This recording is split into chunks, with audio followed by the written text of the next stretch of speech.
Welcome to Conversations Live. For more than a decade, we've brought you the best in books, entertainment, celebrity interviews, and current events. When the movers and shakers of the world have something to say to you, they say it to us first. Here's your host, Cyrus Webb. And welcome back, everyone, to Conversations Live. I'm your host, Cyrus Webb. Glad you all could join us once again, both for our radio audience here in Mississippi at WYAD 94.1 FM and WYADonline.com. We're glad that you all could be with us. Also, joining us are our friends at iHeartRadio and Amazon Music Podcasts. We're glad you all could be with us as well. But this is part of our News You Can Use segment here at WYAD, and today we're talking about your mental health. March 30th is recognized as World Bipolar Day. Approximately 1 in 5 adults in the country experience mental illness, and over 3 million experience bipolar disorder.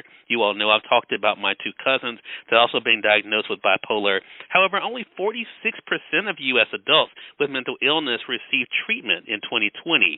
Bipolar disorder can be disruptive and hard to navigate, but it can also be managed with proper diagnosis. Here to talk to us about that, we're excited to welcome Dr. Andrew J. Cutler to our program. He's a renowned psychiatrist and the Chief Medical Officer at Neuroscience Education Institute.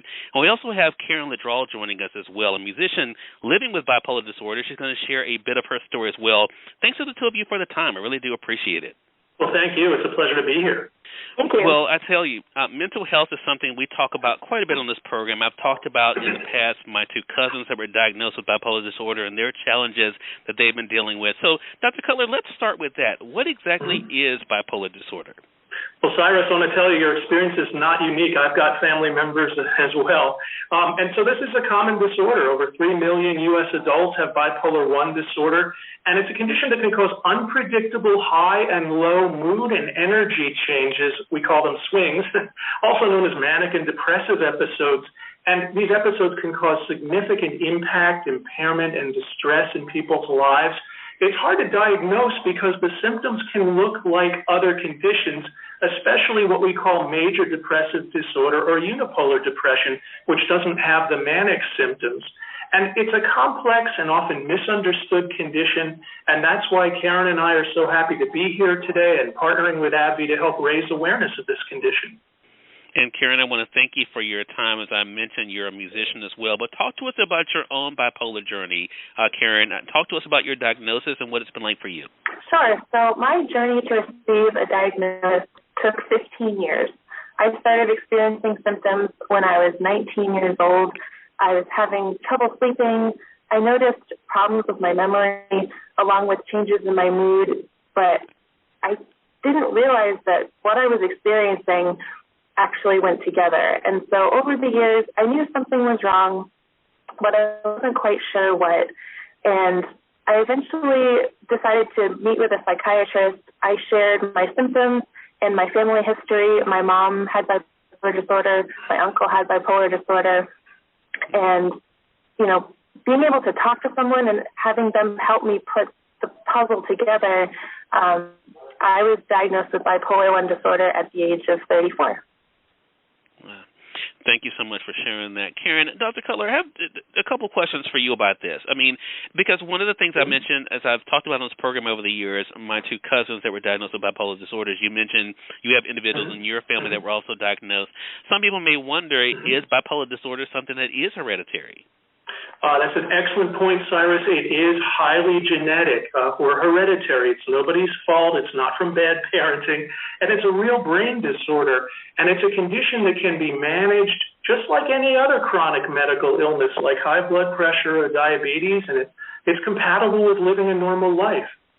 So are there any challenges then, Dr. Cutler, to diagnosing bipolar I disorder?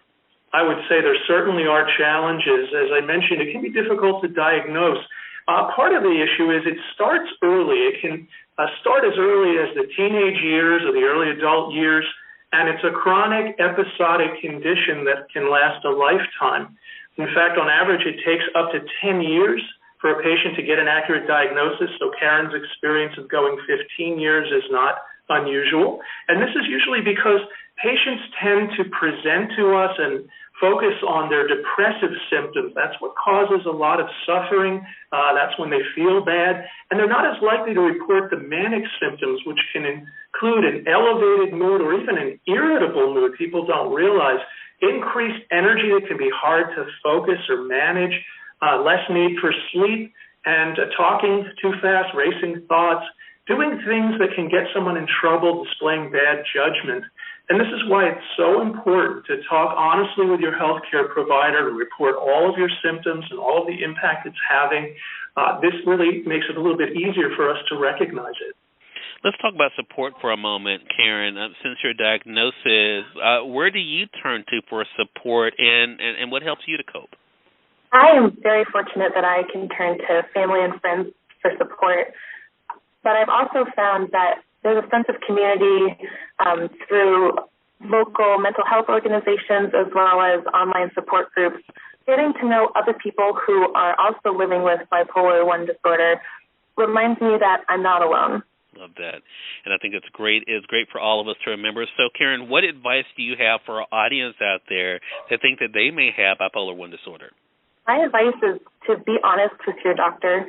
If you are experiencing new or concerning health changes, or, if you have things that it might seem like something, but you don't think it's important, just let them know anyway, because it could be that key to unlocking the bigger picture. Well, Karen, I really appreciate you sharing your story. This is going to be so impactful for individuals as we're recognizing March 30th as World Bipolar Day. Dr. Cutler, I want to ask you, where can our audience go for more information about bipolar I disorder? Well, there are lots of options available, but first I want to say it's so important to get that accurate diagnosis. And I've heard Karen say before that getting the diagnosis for her was like a puzzle piece falling into place and a weight lifted off her shoulders, because you recognize what the real problem is and that you can get help. And it's so important not only to get the appropriate treatment with medication, but to do many other things, lifestyle things, to help manage the condition, like managing your sleep, your diet, your exercise, managing stress, and things like that. And to learn more about bipolar I disorder, of course, start out talking to your healthcare provider. But you can also go online and visit a couple of websites that are very responsible. I like to recommend gettingheretoThere.com or the Depression and Bipolar Support Alliance, bbsalliance.org, and AbbVie is a sponsor of BBSA. All right, and we'll make sure that we link that up for our audience. Again, everyone, Dr. Andrew J. Cutler had been our guest, as well as Karen Ladrall, talking with us about their own journey and also about the importance of awareness, especially with World Bipolar Day coming up March 30th. Thanks to the two of you for the time. I really do appreciate that today. Thank you. Thank you. You're welcome, and we thank your audience for tuning in to another great segment of Conversations Live. Until next time, I'm your host, Cyrus Webb, saying as always, enjoy your day, enjoy your life, enjoy your world. Thank you all for choosing Conversations Live. Now let's go make today amazing. Take care.